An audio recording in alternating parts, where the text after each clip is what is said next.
My name is Fredrik Heinz, and I'm one of the ICPC analysts.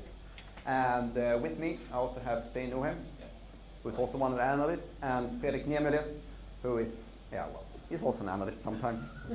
He's my boss, okay? I had to add it. Okay, so we are here to talk about a new ICPC project called the ICPC AutoAnalyst. So, what is this all about? You have all watched an ICPC World Finals before, I guess. And what you see is a large number of people sitting in a large room by their computers doing things. Getting balloons. Oh, well, yeah, that's good. It happens to be a few things. You get balloons, you see the scoreboard, but you don't really see what's going on in the contestants' computers. You don't see what's going on in the minds of the contestants. So what we want to do is to add this information. So we want to kind of annotate the actual contest with interesting, meaningful, and insightful information.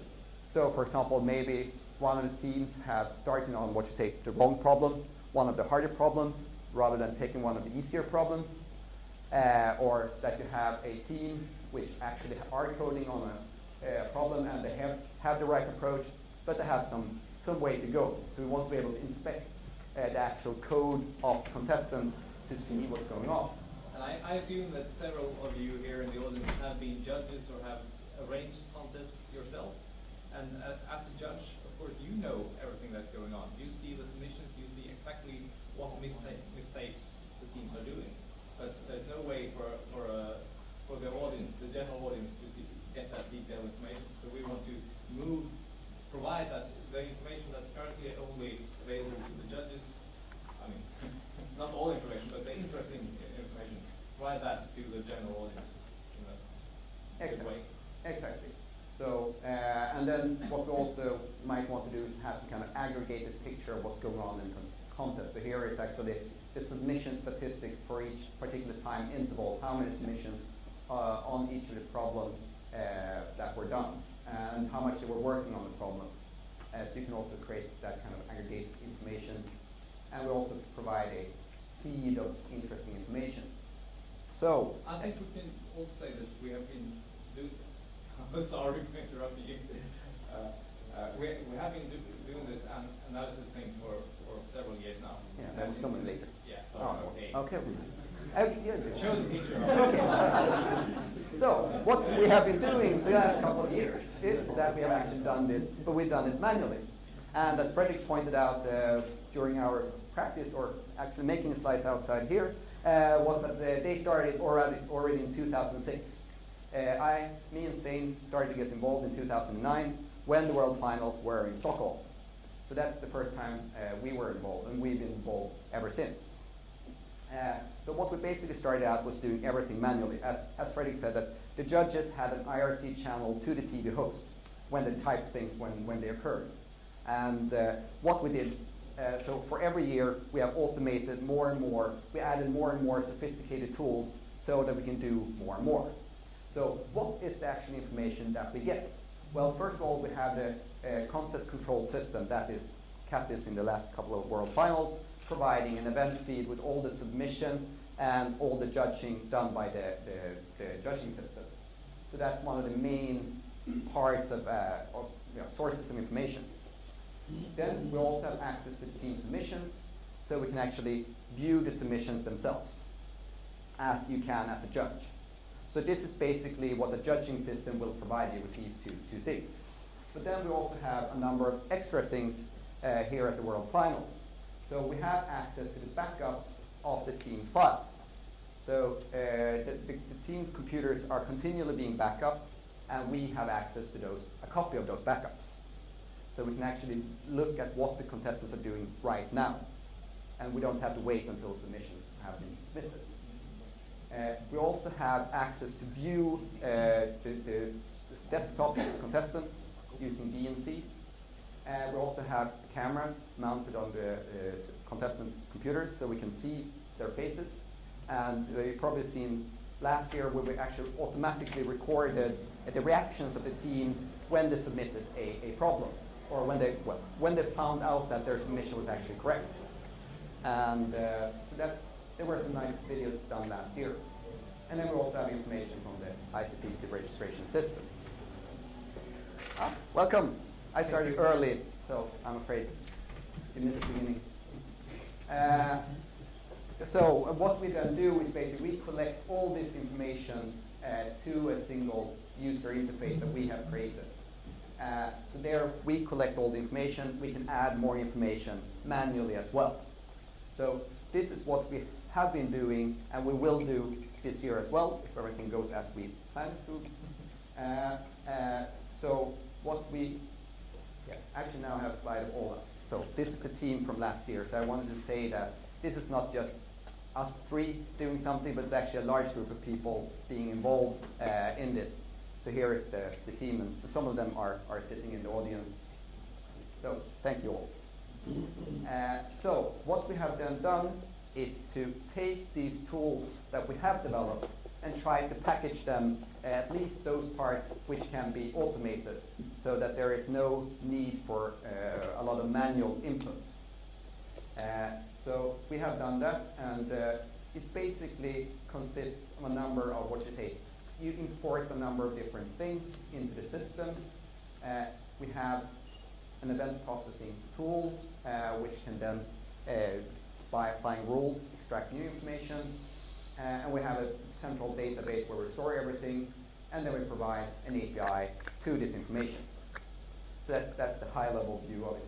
Then, of course, we have a number of front ends that we have developed for ourselves, but those are not part of this project. I believe there are other ICPC projects related to providing front ends to this type of information. So to summarize, our goal with this project is to provide or to automatically analyze ICPC style contests and want to do it in real time and want to make this information available in a machine readable format so that other tools can use it. So this is just one part in a chain of tools. Do you want to have them? Okay. So then I leave the floor to you. You can take it. Yeah. I have no idea how to use this. So forward, backward. There are a few components that are more friendly to automation than the others. The obvious one is feed analyzer, which only input is the event feed from the contest control system. So it basically takes these events as they come and it applies a set of rules to them. So for instance, if a team is the first team to solve a problem, then that's an event, or if the team solves a problem and gets in the lead, that's another event. Or if a team submits a problem, submits a solution which might bring it to the first place, then that's an event that in turn could trigger video recording and so on. So it's an event engine that performs various stuff based on events that happen. It also has some outputs. Last year we exported events directly to Twitter, and we exported to the database so we could view it in the aggregated view that Fredrik just showed a second ago. We have an augmented scoreboard that in addition to the usual information also says if for each problem, if the team solves its problem right now, what rank would it get? And for how long time will this information still be true, provided that no other team submits anything? Which is not really realistic, but still it's when you sit in the studio and want to say something about this team, that might actually be quite useful information to have. It's very simple design. Information comes in from the control system, goes to the analyzer, analyzes, produces another event feed that contains the same events that it got from the CCS plus our new notifications. We also publish it on the web interface, so you can write any applications that consume these JSON pages and display interesting stuff with it. It's all. I'm not going to go deep into details, but the nice thing about the analyzer is that it's only one source of information, and of course you can look up multiple instances.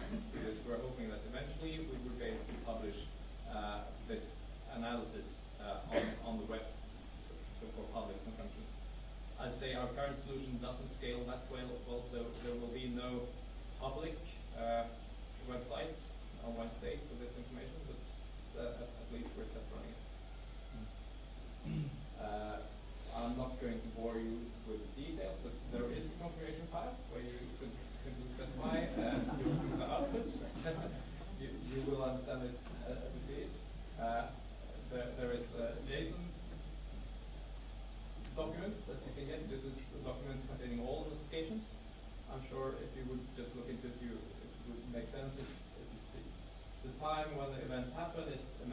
says Hong Kong University of Science and Technology submits a solution for B, and if correct, they will get to rank 2 from practice, and so on. So it's very easy to parse. There's JSON documents describing all the messages relating to each particular team. And we have, this is just an example of the augmented event feed. All this is part of the event from the contest control systems, but these, which of course there's no way you can see it, but you just have to believe me that we inject extra messages into this feed. So if you have a system that processes these feeds, you get some extra bonus by using this feed instead. And there's also a file where you configure which rules will be processed. Where, of course, if you have any bright ideas for interesting rules, please tell us, because we will be very happy to add them. And of course, we'll get that. You'll get the source code for this is actually already available, and of course we will accept pull requests. But this is just an example. So for instance, the rule newly, when a team takes the lead or gets into the top n positions, well, we want to enable these rules, and we should create a notification that's public if the team is ranked top 10 after this submission. So of course, if you have 100 teams and every small little change gets published, but then you get sort of spammed by notifications, and that's not really interesting. Oh, finally I get to talk again. Yeah. Yes. You want to say something about the code analyzer? Of course I want to do. So this is actually mainly the work of David Sturgill, but he's not here, so I get to talk about it instead. So this is one of the other things that we are analyzing, namely the backups of the team's files. So what we want to do is try to guess or estimate which problem or what problems are they actually currently working on. Because it's very interesting to know whether they're working on the next simple problem, or if they're just take the problems A, B, C, D and get stuck on A, which is really hard, or something like that. So this is the way it works, that all the local files on the contested computers are backed up to a central backup. So this is part of the ICPC infrastructure. We then actually get a copy of these team backups, which we check into a Git repository. So we have a Git repository where we have all the changes made by the contestants. So because we only get a snapshot of what's on their computers at a particular time point. So if we want to store these changes and see how the code actually evolves, we check it into our own, or into Git repository. So this gives us a lot of opportunities so that we haven't fully used. So what we basically do right now is that we try to guess what problem they're working on by doing pattern matching on the file names. So we have a set of rules for each problem, if it's A or if it's string matching the name of the problem, and blah, blah, blah, and so on. Then we think this is probably, they are probably working on problem A. And every time that file changes, that file that we believe is problem A, we add this information to the database. So it means that we get a count for when they are working on a particular problem. We can see, are they working on a single problem? Are they working on multiple problems? How long have they been working on a particular problem? Maybe they're working on a problem, they have an incorrect submission, they stop working on it, and then they continue working on it later on. All this information is then caught or found by this system. So this is very nice. So this was added last year. So it does require some amount of babysitting? Yes, we need to monitor that the patterns are actually correct. So you have to monitor that for a little while. But I think last year there were only a few additions that we did during the contest. And of course, if you run a contest, you can force the contestants to use a particular file name if you want to. You can always force the contestants to do what you want. Yeah. And of course, the reward is that if you do this, then you can see which problems teams are working on even before they submit, which is kind of cool. Yeah, because it's very interesting. This one of the graphs I showed in the beginning, that showed when the teams were working on the problems, because you will see the easy problems, a lot of teams will be working on, hopefully. And then the harder problems, fewer teams will be working on, hopefully. And you will also see that it's basically see a bell curve thing that, and you see where that the maximum of that curve is. That's how many, when a lot of people, I mean, the further to the beginning of the contest that is, the easier the problem is. Yes. So now we come to the summary. So we have tried to solve one of the hardest problems in computer science, namely how do we make computer science visible? Because as we all know, it's very hard to show you have PR, they want to, oh, what have you done? Oh, I have this program, it's running here, it's printing numbers, or it's showing something, but it's very hard to show what's actually going on when you do computer science. So what we have tried to do is kind of one small tiny piece of that. And what we require, or what this ICPC AutoAnalyst tool requires, is an event feed, such as being provided by the CAPIS CCS system, the Dumb Judge CCS system, and I believe also the PC Square system. And if you want to be able to get this information about what problems the teams are working on, then the tool also need access to backups of the team or the contestants' computers. So basically, that is what's required as the main input. And if that is made available, you will get an augmented event feed, similar to the event feed provided by the CCS already. And you will get an augmented scoreboard, where you have this extra information about what rank a team would end up in if they solve a particular problem right now, unless given that nothing else changes. And you can also get a summary for a particular team. So if you're only interested in a particular team, you can get all the relevant events for that particular team.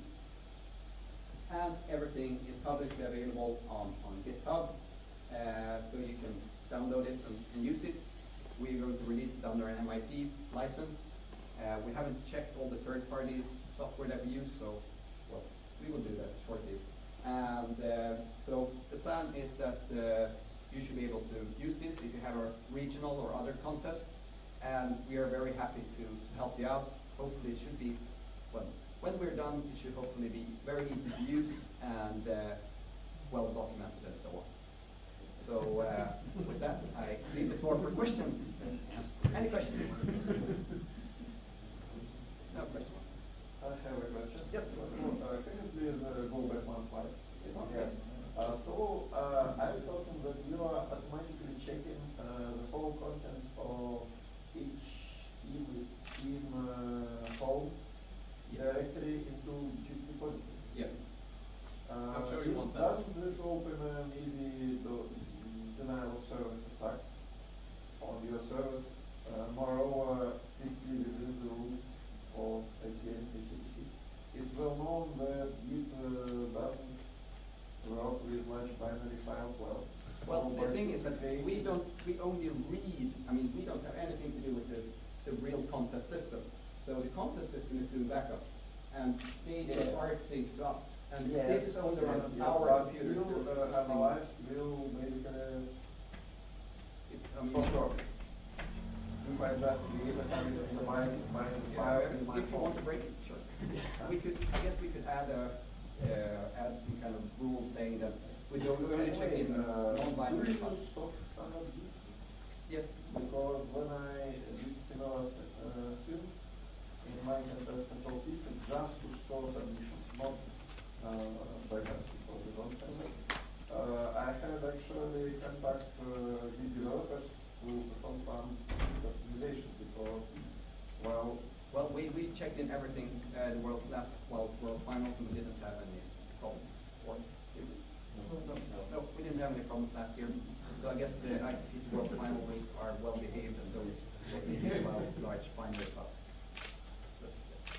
And I mean, it's not real that performance critical. If we get sample every 10 minutes, I mean, for visualization purposes, that's good enough. So I mean, it doesn't really have to be that quick. So I can say a bit more. So every 2 minutes we got an update, Yeah. and I think the Git check-in and doing every Git action performed in second or a few seconds at most. even in milliseconds, but this is for normal phone.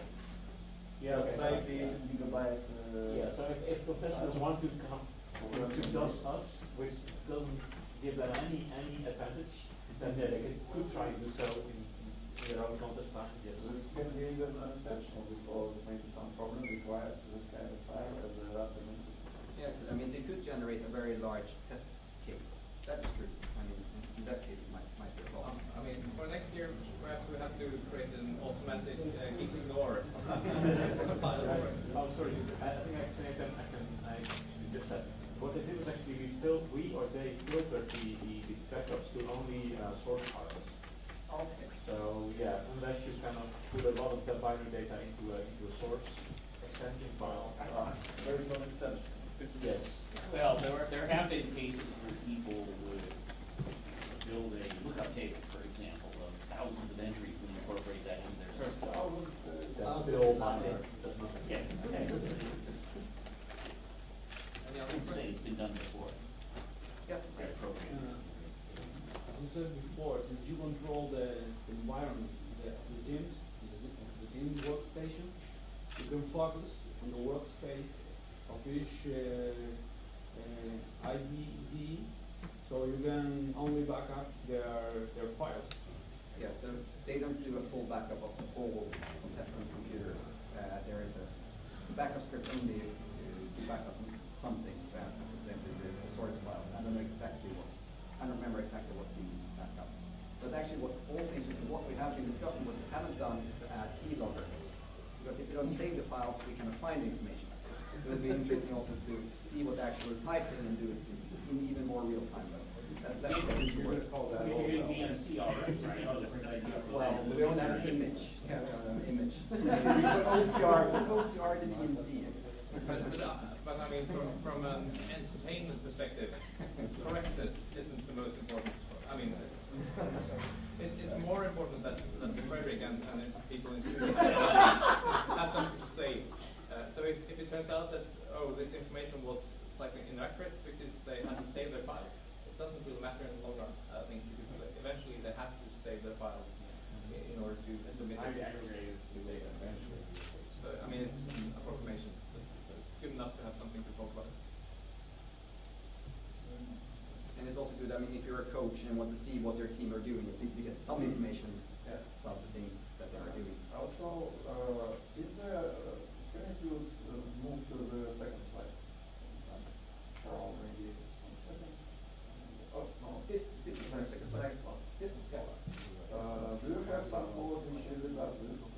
Yeah. Oh, well, traditional. okay. No. So this is currently done manually. This is what we do manually. Some of this information we can automatically extract, not all of it. Currently, we're building on the AI. Well, we will do that in the future. So we don't have any. This one we could detect because this is just working on a bigger problem. That would be detected. The right approach that we cannot detect automatically. That they're working offline, this we could detect because if they're not actually working on that file, we can make the hypothesis that they're actually working on it offline instead.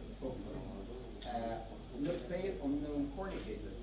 I'm trying to convince the judges that is here about actually annotating test cases with what type of thing this test case is supposed to test. Is it a corner case, is it a large case, and so on. And then you could actually automatically extract that information as well. Whether it's hard to find, I guess that could be part of the annotation as well if you want to. TD wrong algorithm, well, I guess that will also be hard to automatically detect. Creating large test cases, maybe the Git repository is slowing down a lot, then they're probably large test cases or something. I mean, so most of this we can do automatically, but not all of it yet. And what about bound positioning? Okay. Well, we don't do any overlays. So as I said, this project is not supposed to do any graphical or other user interfaces. I think there are other. Yes, we have been talking about actually having this type of overlay interface, but that's not something we have actively been working on. But rather, what we have been working is more this kind of event feed things, graphs, trying to summarize what's going on. Now probably want to say something that we probably have to implement tomorrow. But I mean, putting the bubbles, as you say, that's a very simple problem. I think you will see in the presentations for this year's World Finals data that is based on the event feed that shows things based on team location on the floor, something like that. And that's a very simple problem. We know the setup of the teams before the contest. That is not hard to do, but as Fredrik says, that's not what this project is all about. So there's no new features yet. Thank you.